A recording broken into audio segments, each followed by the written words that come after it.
Hari ini kita di pertemuan keempat ya, ketiga apa keempat? Ketiga ya? Ke minggu keempat ya ini. Oke, di minggu keempat, tetapi kita masih akan membahas pokok bahasan yang ketiga, padahal kalau sudah minggu keempat, seharusnya minggu depan itu kita harus ada kuis. Makanya itu tadi saya pikir, apa saya yang mau izin tidak mengajar, tapi rasa-rasanya kok nggak nggak pas juga gitu ya, waktunya nggak pas gitu. Sehingga saya kejar saja di jam 10 kita kuliah, semoga tidak mengganggu aktivitas Anda yang lainnya. Kita kuliah jam 10, mudah-mudahan nanti bisa selesai sebelum pukul setengah 11 ya. Nah, ini aja sudah bukan jam 10, ini sudah jam setengah 11. Saya ada acaranya 11.30. Semoga saja bisa kita selesaikan ya. Hari ini kita akan bicara bahwa kegiatan modal Ventura itu adalah dengan cara penyertaan modal ke dalam perusahaan pasangan usaha atau ke dalam PPU-nya. Nah, bagaimana penyertaan modal itu dilakukan, syaratnya apa, kemudian prosesnya bagaimana, dan lain-lain, itu yang akan kita bahas pada hari ini. Semoga saja semua yang sudah hadir di on cam, kemudian kita agak sedikit terburu-buru ya, tidak masalah lah ya. Yang penting ini kewajiban saya untuk menyapa Anda di minggu ini tetap bisa saya lakukan ya, dengan nanti ada kegiatan lain juga gitu.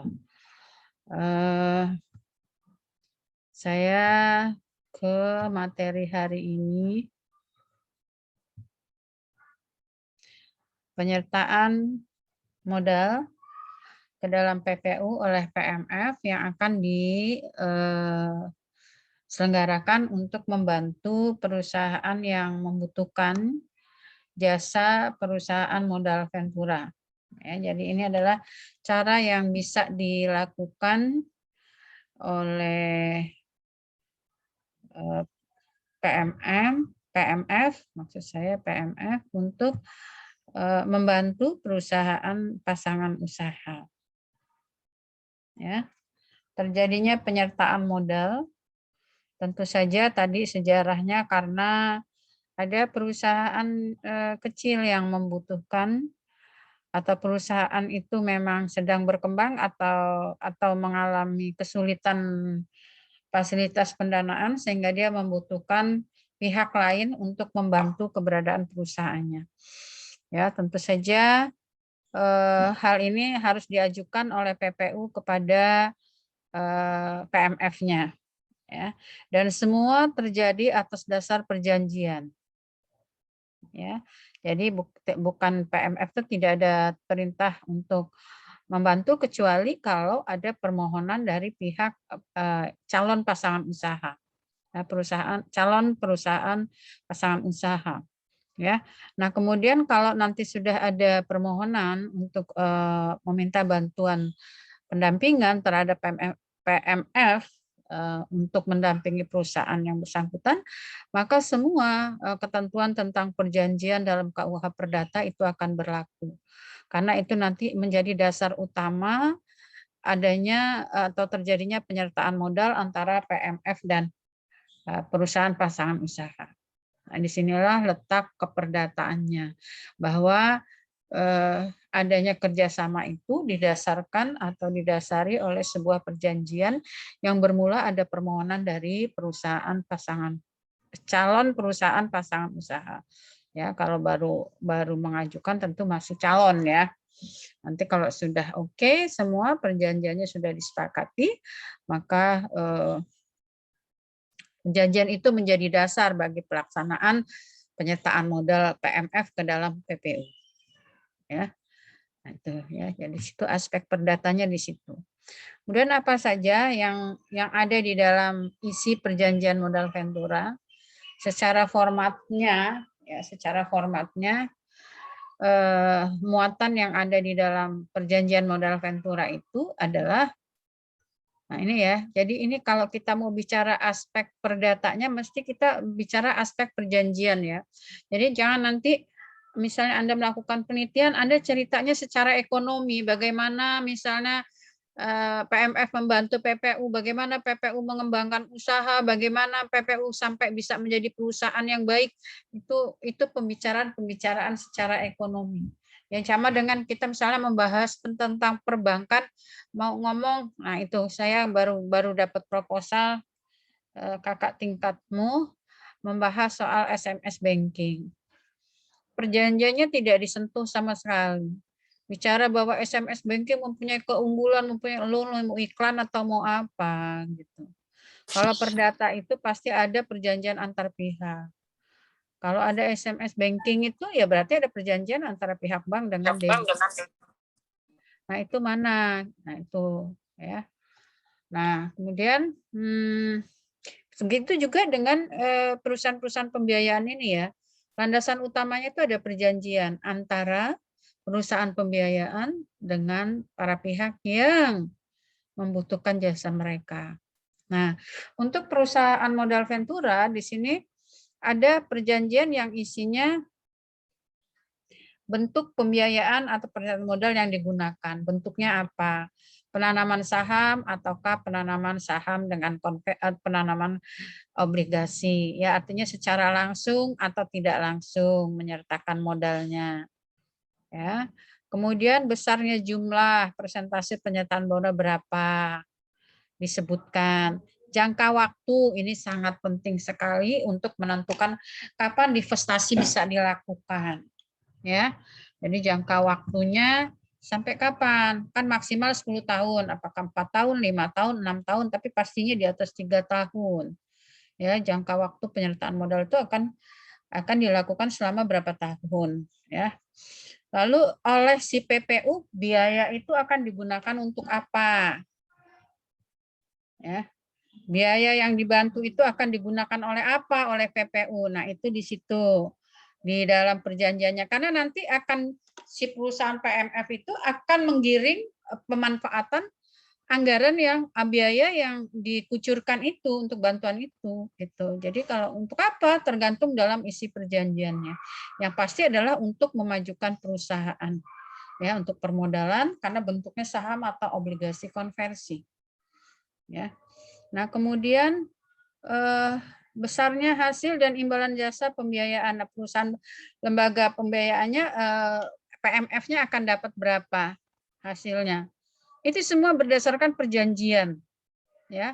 Jadi dasar hubungan hukum antara PPU dengan PMF itu semua merujuk kepada perjanjian yang dibuat.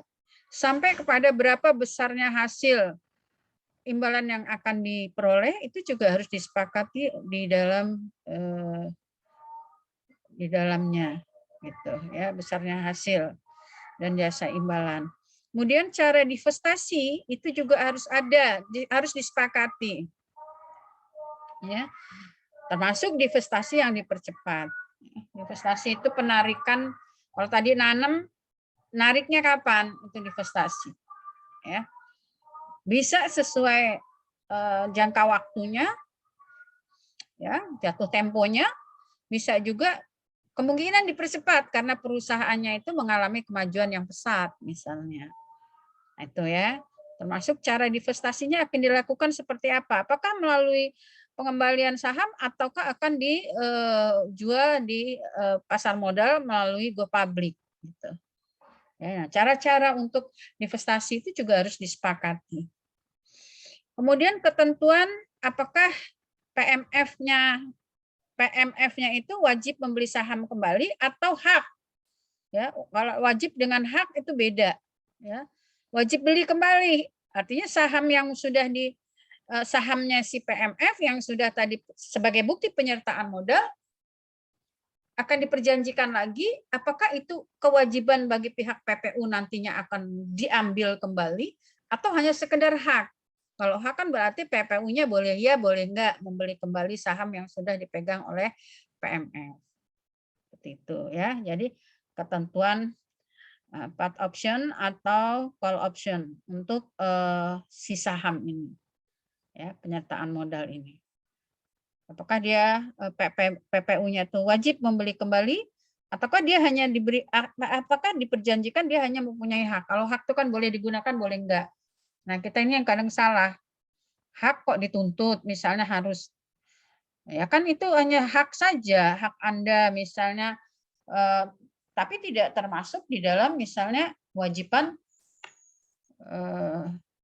orang lain misalnya, gitu ya. Jadi kalau hak itu bisa bisa iya, bisa enggak. Ya, artinya bisa direalisasi oleh yang bersangkutan, bisa enggak. Tapi kalau kewajiban itu wajib. Ya, jadi, nah hal-hal itu juga masuk di dalam isi yang diperjanjikan dalam perjanjian modal ventura. Ya. Nah, kemudian opsi pembelian saham. Nah, opsi pembelian saham. Jadi ini tadi di sini ketentuannya sudah, apakah akan dibeli kembali atau wajib dibeli kembali oleh perusahaan. Kemudian opsi pembelian saham juga diperjanjikan, sama dengan yang kemarin dipertanyakan ya untuk perjanjian SGU itu. Jadi ada opsi untuk membeli barang modal atau tidak, gitu ya. Yaitu ketentuan tentang melepaskan PPU tidak melibatkan investor baru, ya. Ada ketentuan tentang anti dilusi namanya, ya. Yaitu harus disepakati dulu apakah ada ketentuan tentang atau ada kepastian bahwa PPU tidak melibatkan investor baru yang bisa menyebabkan berkurangnya persentase penyertaan modal PMF. Itu diperjanjikan. Jadi begitu PMF masuk, dibuat perjanjian, pendampingan misalnya hanya dilakukan oleh PMF, tidak ada investor baru. Atau mungkin ada investor baru bila diperlukan. Pokoknya sesuai perjanjian deh. Kalau kita pegangannya sudah 1320, berarti ya sesuai kesepakatan sepanjang undang-undang tidak melarangnya, gitu ya. Sepanjang undang-undang tidak melarangnya. Gitu, ya. Nah, itu ya. Jadi kita tadi kan landasan daripada pembuatan perjanjian PMF ini kan ada di pasal 1320, artinya ada kesepakatan. Nah, kesepakatan itulah yang harus betul-betul ya, harus betul-betul ada bargaining antara PMF-nya dengan PPU itu harus semuanya disepakati bersama. Jadi apa yang dituangkan di dalam naskah perjanjian itu betul-betul hasil kesepakatan bersama. Ya. Ketentuan tentang unlocking provision. Ya, PMF tidak boleh mengalihkan penyertaan modalnya pada pihak ketiga. Ya. Jadi ini nggak boleh jual piutang. Ya.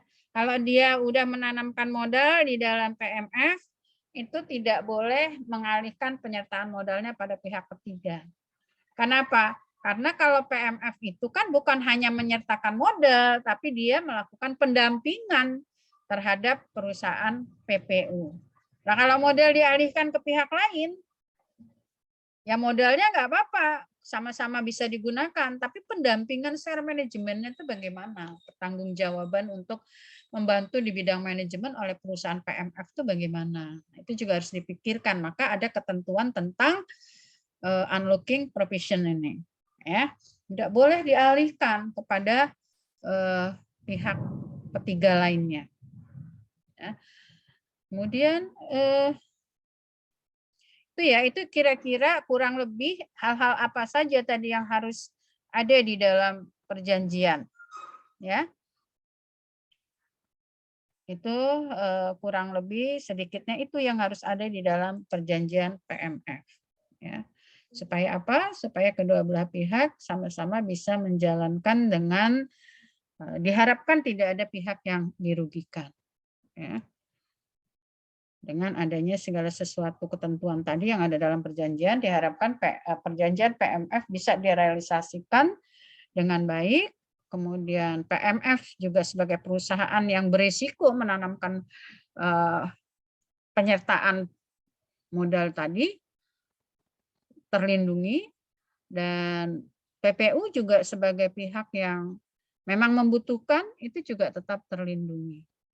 Ya, kalau tidak ada ketentuan tentang bahwa modal itu tidak boleh dialihkan, kemudian tiba-tiba penyertaan modal dialihkan kepada pihak ketiga, ya sebelum ada kesepakatan lagi dengan PPU. Nah itu nggak bisa karena di dalam proses peminjaman pembiayaan melalui modal Ventura ini tidak hanya pembiayaannya yang diharapkan oleh PPU, tapi juga pendampingannya secara manajemen. Itu yang sangat diperlukan justru, ya sangat diperlukan, tidak kalah pentingnya dengan pembiayaan yang diberikan. Kegiatan-kegiatan bidang usaha PMF, ya, kalau tadi isi perjanjian, kegiatan bidang usaha modal Ventura ini apa saja sebagai sebuah perusahaan, sebagai sebuah PT, kegiatannya apa? Nah, kurang lebih seperti ini di dalam anggaran dasar PT harus dicantum PT PMF harus dicantumkan bahwa kegiatan-kegiatan PMF itu paling tidak mengembangkan suatu penemuan baru. Ya, misalnya ada inovasi baru dari sebuah perusahaan, tapi perusahaan itu untuk merealisasikannya, untuk mengembangkan inovasi itu tidak memiliki pembiayaan sehingga perlu dibantu, maka kegiatan PMF ada di dalamnya. Ya. Pengembangan perusahaan pada tahap awal yang mengalami kesulitan dana, baru berdiri, ya, PT dalam proses misalnya, atau perusahaan yang bukan badan hukum. Karena kalau PPU tidak harus badan hukum ya. Kalau PPU tidak harus badan hukum, tapi kalau PMF-nya sebagai sebuah lembaga pembiayaan itu harus berbadan hukum. PPU-nya tidak. Jadi PPU-nya itu bisa saja UMKM yang bukan berbadan hukum gitu. Maka dikatakan berisiko itu tadi. Ya. Bisa juga kegiatannya itu tadi yang nomor B adalah pengembangan perusahaan yang pada tahap awalnya mengalami kesulitan dana. Mau mendirikan perusahaan, mau mengembangkan punya prospek baik, tapi kesulitan di dalam pembiayaan pun juga kesulitan dalam bidang manajemen perusahaan. Gitu ya.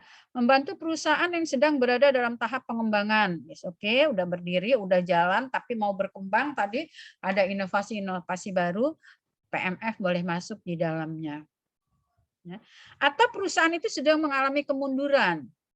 Ya, bukan tidak mungkin ya, udah maju, udah berjalan, sudah banyak relasi, tiba-tiba ada masalah apa di dalam perusahaan itu, mundur selangkah demi selangkah, sedang mengalami kebangkrutan, hampir bangkrut tapi belum gitu. Nah, ini bisa PMF masuk di dalamnya. Ya. Atau pengembangan proyek penelitian dan rekayasa di bidang teknologi. Kemudian pengembangan teknologi baru atau ahli teknologi, membantu pengalihan pemilikan perusahaan. Pengalihan pemilikan perusahaan. Ya, membantu proses akuisisi. Itu bisa juga PMF masuk di dalamnya.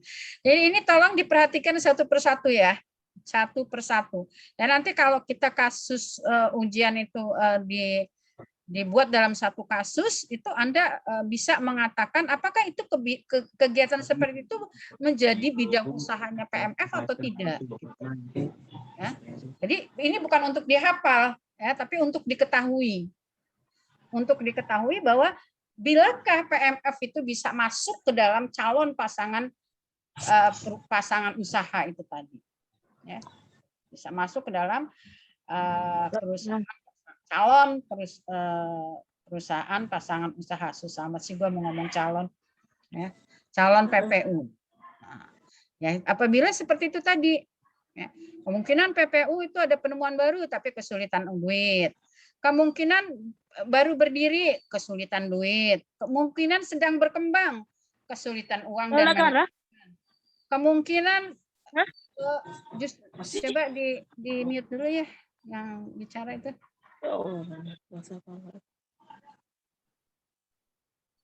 Ya, dan lain-lain ini, jadi nanti kalau saya menampilkan dalam bentuk tugas, dalam bentuk kuis, dalam bentuk UTS, itu saya biasanya untuk level-level yang sudah tingkat kayak gini, saya tidak mendefinisikan ya, tidak meminta, coba sebutkan bidang kegiatan usaha PMF, padahal saya juga ada memberikan substansinya 1, 2, 3, 4, atau nanti Anda cari di Google atau Anda cari di buku, ya gampang amat jawabannya gitu.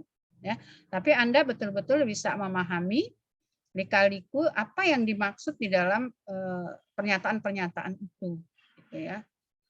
Tuh ya, jadi artinya bukan untuk dihafal. Kalau untuk dihafal itu levelnya semester 1 itu. Ya, masih level kognitif. Bentuk-bentuk penyertaan modal, nah, bentuknya apa saja? Tadi saya katakan bisa langsung, bisa tidak langsung. Ya, bisa langsung. Yang langsung yang mana? Bentuknya bisa cara dengan bentuk saham. Ya, menanamkan saham di sana. Baik itu dalam PT yang sudah berdiri maupun PT yang sedang dalam pendirian. Kalau PPU-nya itu berupa PT dalam proses ya. Kemudian, jadi kalau PT dalam proses itu juga bisa ya, bisa diberikan bantuan pembiayaan. Kemudian itu yang secara langsung, yang kemudian secara tidak langsung, itu bisa dalam bentuk obligasi konversi. Ya, bisa dalam bentuk obligasi konversi, artinya semula perusahaan PPU-nya mengeluarkan obligasi surat utang, kemudian nanti ketika dia sudah menjadi perusahaan yang baik, bisa saja obligasi itu dikonversikan dalam bentuk saham. Itu yang dimaksud dengan obligasi konversi. Ya, penyertaan modal secara tidak langsung bisa dilakukan dalam dengan cara mengeluarkan obligasi konversi atau dengan cara bagi hasil. Ya, di sini dengan yang tidak langsungnya ya, yang tidak langsung, yang tidak langsung bisa dengan obligasi konversi. Kalau obligasi kan Anda udah tahu ya, obligasi itu surat hutang ya. Kalau saham itu sebetulnya semulanya itu saham itu adalah bukti kepemilikan seseorang terhadap satu perusahaan. Itu saham. Ya. Bukti kepemilikan seseorang terhadap sebuah perusahaan dalam bentuk PT, di mana setiap orang yang memegang saham itu memiliki hak suara. Ya, memilih hak suara di dalam RUPS PT yang bersangkutan. Semulanya itu. Kemudian berkembang, selain sebagai bukti kepemilikan dari sebuah perusahaan, ternyata saham sekarang juga sudah termasuk ke dalam kelompok efek. Ya, termasuk ke dalam kelompok efek bersama dengan efek-efek lainnya. Ya, kalau termasuk dalam efek berarti bisa diperjualbelikan. Ya, nah, dengan unsur dia bisa diperjualbelikan itulah maka dia masuk dalam kelompok efek sebagaimana diatur di dalam Undang-Undang Pasar Modal dan di dalam Undang-Undang Perbankan. Nah, kemudian kalau obligasi, obligasi itu pernyataan hutang. Ya, pernyataan hutang dari sebuah perusahaan yang diterbitkan kemudian dijual kepada pihak lain.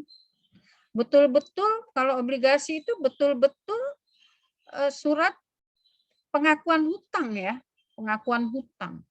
Jadi kalau menerbitkan obligasi sama saja dia menerbitkan pengakuan bahwa dia akan menyatakan dia punya hutang kepada siapa nanti yang membeli obligasi. Gitu. Itu obligasi ya. Jadi jangan sampai nggak tahu bedanya dengan saham. Sama-sama efek tapi sangat berbeda. Ya. Jadi kalau saham itu bukti kepemilikan sebuah perusahaan yang bisa diperalihkan, obligasi juga sama. Ya. Bisa diperalihkan. Yang diperalihkan itu bukan hutang, yang diperalihkan itu hak tagih. Karena apa? Karena yang pegang obligasi itu kan orang yang punya hak tagih. Kalau Anda bilang mengeluarkan obligasi, berarti Anda menyatakan diri bahwa Anda punya hutang. Kepada siapa yang pegang? Kalau yang pegang saya, berarti saya yang punya piutang. Kalau obligasi bisa dijual, berarti yang dijual itu piutang, bukan hutang. Nah, ini juga harus diingat lagi materi-materi ekonomi dan bisnis yang lalu. Ya. Kalau hutang itu nggak bisa dialihkan. Kenapa Bu tidak bisa dialihkan? Hutang itu tidak termasuk kategori benda secara hukum. Ya. Tidak, bukan benda secara hukum. Kalau benda secara hukum bisa dialihkan. Kok tahu Bu bisa dialihkan atau tidak? Lihat tata cara peralihannya ada nggak mengatur. Kalau ada peraturan yang mengatur bagaimana cara memperalihkannya, oh berarti ini benda ekonomi, benda perdagangan. Bisa dialihkan dari satu tangan ke tangan yang lain. Tinggal cara mengalihkannya seperti apa. Ya, surat-surat piutang, cara pengalihannya saya kayak saham, obligasi, kemudian surat sanggup. Surat sanggup itu pernyataan apa ya, kesanggupan untuk membayar. Berbeda ya dengan surat utang. Berbeda dengan surat utang. Meski ada sedikit persentuhannya, tapi sungguh itu berbeda. Ya, obligasi dengan promissory note itu sesuatu yang berbeda. Yang satu kesanggupan untuk melakukan pembayaran, yang satu pernyataan tentang dia itu memiliki hutang kepada siapa yang memegangnya. Nah, kalau surat-surat efek ini ada pengaturan cara mengalihkannya itu ada. Coba Anda baca nanti pasal 612, baca pasal 613 KUH Perdata. Ya, 612, 613 dibaca. Tergantung apakah surat efek ini atas nama, apakah dia atas tunjuk, atau dia atas pengganti. Itu mempunyai cara pengalihan yang berbeda.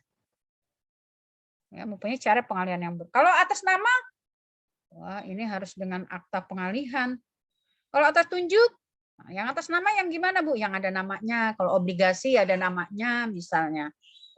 Menyatakan hutang kepada Nyonya Kinkin Wahyuningdiah, oh berarti ini atas nama. Ngalihinya gimana? Ada caranya di 613. Kalau atas tunjuk, menyatakan mempunyai hutang kepada titik-titik. Oh berarti ini atas tunjuk, siapa saja yang menunjukkan ini berarti dia punya hak tagih. Nah ini ngalihinya gimana? Ada caranya. Atau dengan cara mempunyai hutang kepada titik-titik atau pengganti. Oh ini surat pengganti. Beda lagi cara mengalihkannya. Nah ini setidaknya Anda pernah dengar ya di telinga Anda bahwa efek itu seperti saham, obligasi itu adalah surat-surat piutang. Ya. Surat-surat piutang yang itu bisa dikategorikan sebagai benda dalam hukum karena dia bisa diperalihkan. Ya, untuk mengalihkannya coba tengok di pasal 612, 613 KUH Perdata. Ya, sebagai bukti bahwa itu adalah benda yang secara perdata bisa dikatakan sebagai benda, secara hukum bisa dikatakan sebagai benda. Nah, karena tadi antara saham dan obligasi itu ternyata berbeda, maka secara tidak langsung penanaman pembiayaan PMF terhadap pasangan usaha itu tadi bisa dilakukan melalui obligasi konversi antara lain. Nah, obligasi konversi itu maksudnya adalah obligasi yang nanti pada saatnya bisa dikonversikan menjadi saham perusahaan. Ya. Nah, kemudian bisa juga yang secara tidak langsung adalah dengan cara bagi hasil. Ya.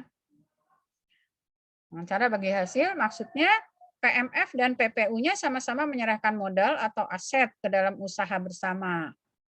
Ya, besarnya pernyataan modal PMF tidak boleh melebihi dari 50% karena sifatnya membantu, ya, menyertakan. Jadi bukan lebih besar. Kalau lebih besar nanti PPU menjadi PMF, ya, harus lebih kecil. Ya. Kemudian hitung-hitungan bagi hasilnya ya nanti bisa disepakati. Divestasi, kita bicara soal divestasi, ini artinya ini bukan ini ya, ini bukan cara pembiayaan ya, tapi itu judul tersendiri. Divestasi itu adalah tadi Ibu katakan, divestasi itu adalah kalau tadi mengikut sertakan modal PMF ke dalam PPU dalam bentuk pembiayaan perusahaan, maka pada suatu saat, karena itu kan tidak bersifat selamanya, ya, pada suatu saat modal penanaman pembiayaan itu pada PPU itu bisa ditarik oleh PMF. Itu namanya divestasi, ditarik kembali. Bisa dilakukan dengan cara penawaran umum melalui pasar modal, bisa dengan cara menjual kembali kepada PPU. Kalau tadi PPU-nya diperjanjikan kamu wajib bayar ya kalau sampai jatuh tempo, tinggal saja pada saatnya PPU sudah siap, sudah ready untuk membeli kembali, itu bisa jangka temponya habis, maka PPU harus membeli kembali. Tapi kalau itu tidak diperjanjikan, ada kemungkinan penarikan atau divestasi itu dilakukan melalui penawaran umum di pasar modal. Dijual melalui pasar modal. PPU-nya punya hak, misalnya diperjanjikan dia hanya punya hak. Oh, berarti PPU-nya boleh membeli. Boleh ya. Boleh bukan berarti wajib. Kalau tergantung pada perjanjiannya ya. Kalau perjanjiannya wajib, maka pada saat jatuh tempo PMF tinggal mewajibkan PPU untuk membayar kembali berapa saham yang dimiliki oleh PMF. Ya. Tapi kalau tidak diperjanjikan itu, PPU-nya boleh memilih, artinya boleh membeli, boleh tidak, maka divestasi bisa dilakukan dengan penjualan saham di pasar modal. Ya. Atau menjual perusahaan kepada perusahaan lain. Cuma kalau PPU-nya udah bangkrut banget ya, nggak bisa bayar dia. Nggak bisa bayar, terpaksa perusahaan PPU itu harus dikelola oleh perusahaan lain, mungkin melalui akuisisi. Tapi kalau itu terjadi, maka harus kesepakatan antara PMF dengan PPU, bukan hanya maunya PMF. Ya. Kemudian menjual kepada investor baru, bisa saja kalau perusahaan PPU-nya, tapi ini juga harus diperjanjikan ya antara PMF dengan PPU. Melalui likuidasi perusahaan, jika PPU sulit berkembang. Ya, melalui likuidasi perusahaan. Ya, jadi ini ya, ini melalui pasar modal, melalui pembelian kembali oleh PPU, melalui penjualan kepada pihak lain, kemudian mungkin dicarikan investor baru, penjualan hutang-hutang yang dipegang oleh PMF kepada investor baru itu, atau mungkin juga dengan cara likuidasi. Apa itu likuidasi? Apa itu likuidasi? Siapa yang tahu? Apa itu likuidasi? Ntar gue ngoceh-ngoceh, tau-taunya bahasanya nggak ada yang kesamber. Ya, apa itu likuidasi? Jangan langsung hilang, ya.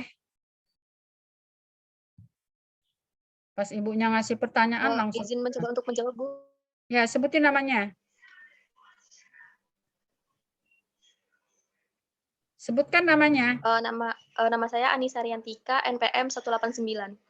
Ya. Jadi likuidasi. Nama saya Anissa Riantika, Bu. Ya, Jadi Riantika. yang sepengetahuan saya likuidasi itu adalah penyelesaian seluruh aset dan kewajiban sebagai akibat pembubaran suatu perusahaan oleh para likuidator. Ya, itu likuidasi ya. Penyelesaian hutang piutang perusahaan karena perusahaan siap-siap mau bubar karena mengalami kesulitan. Ya.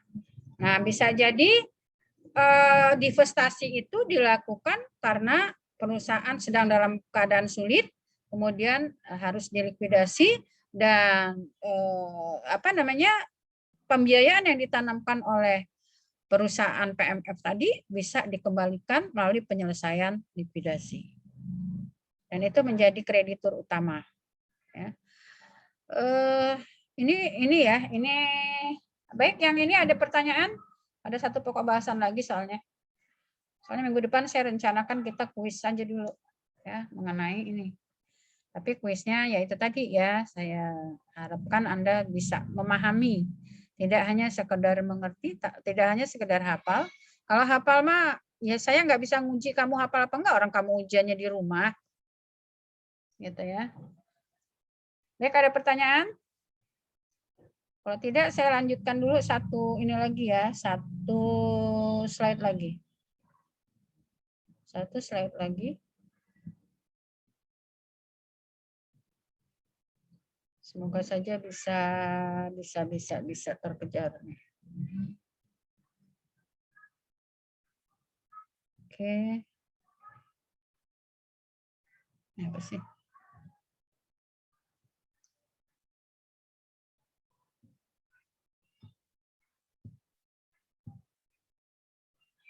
Oh, bukan ini deh. Bentar. Buru-buru sih. Manakah dia tadi?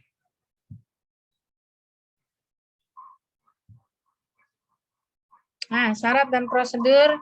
Nah, kalau yang ini, kalau udah bicara syarat, itu baca saja. Kalau syarat itu sesuatu yang diharuskan. Kalau prosedur itu juga sesuatu yang dilewati. Jadi Anda bisa baca peraturan-peraturannya mengenai syarat itu apa saja. Kalau siapa tahu Anda punya perusahaan dan butuh PMF, siapa tahu saja nanti Anda bisa melihat itu. Nah, mengenai syarat, nanti Anda lihat syaratnya apa saja, prosedurnya. PMF melakukan penawaran, ya, mengajukan proposal bagi PPU-nya, lalu disurvei, itu seperti biasa ya. Jadi tahap pendahuluan. Jadi yang satu nawarin ya lu butuh modal enggak, yang satu kalau mau ada proposalnya mana. Nah, untuk menjajaki apakah proposal itu benar atau tidak, maka ada survei lapangan oleh PMF ke dalam perusahaan PPU.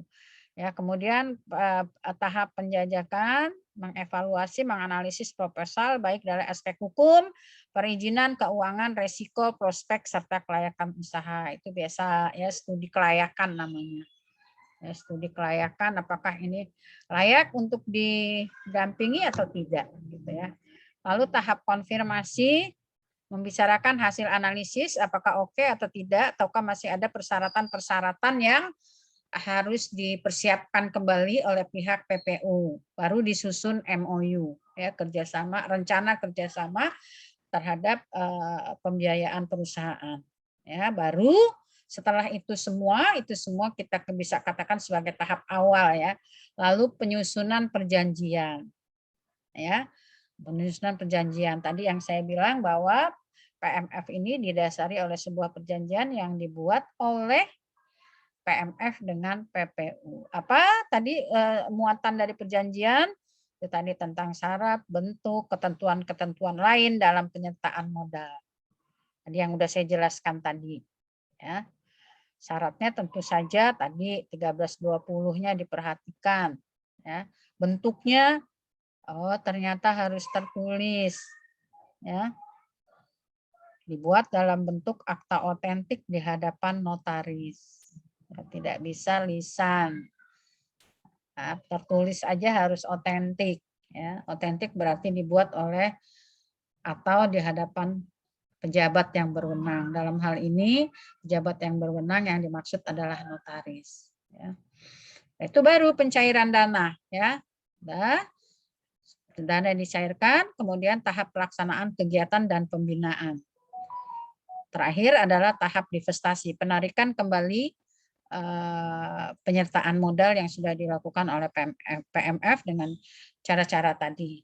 Ini alasan divestasi. Jadi dengan terakhir tadi ada alasan-alasan kenapa divestasi itu dilakukan oleh PMF ya. Ya alasannya bisa saja PPU-nya memang sudah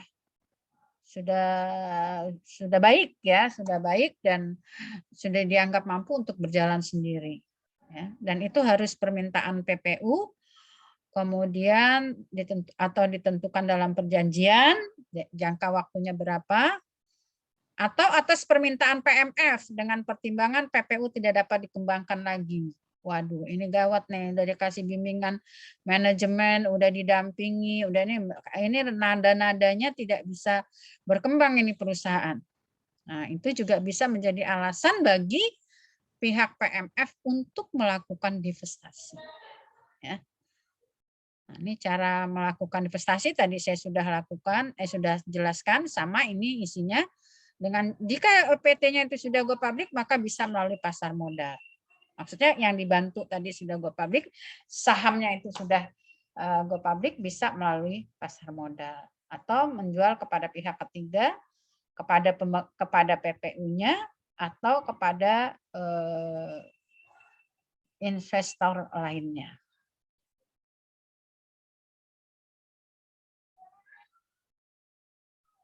Nah, ini mah pengamanan investasi oleh PMF ya, pasti dia akan memilih sebuah pasangan usaha yang manajemennya sudah lumayan baik. Ini udah jelasin juga dari awal-awal ya. Tidak mungkin perusahaan PMF itu akan sesembrono itu.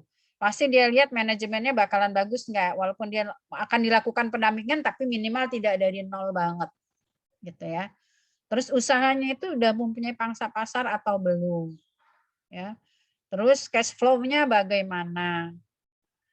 Ya, secara pembukuan cash flow-nya bagaimana? Alternatif divestasinya mungkin apa enggak? Ya, kalau terlalu beresiko ya PMF-nya ya juga enggak mau lah gitu. Ya. Itu ya. Itu saya rasa yang bisa saya sampaikan.